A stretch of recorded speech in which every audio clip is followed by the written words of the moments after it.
Katie Chow and I'm an author. Greetings from India. Today, I'm happy to share with you a sneak peek of my upcoming picture book release, Camel and I. So, this is the story of a young girl, Aisha, and her domesticated camel who live in the remote Ethiopian Rift Valley in Africa.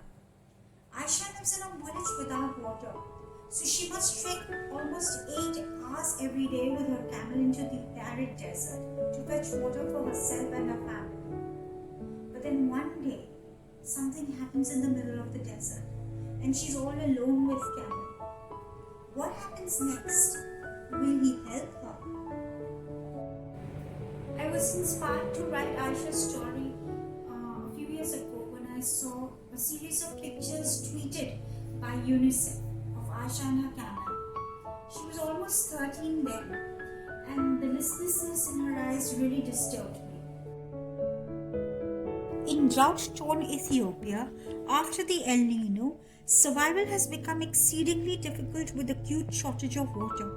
In fact, across the world, as many as 200 million hours are spent by girls and women in collecting water for their daily needs. They lose their youth, their education, and their entire lives in the process so that their families may survive.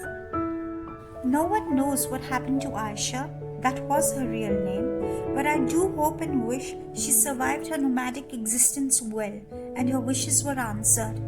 Camel and I is a story of human nature conflict, of true human-animal friendship, and a story of hope. And the story has been brought to life by the beautiful illustrations of Sarah Yourself.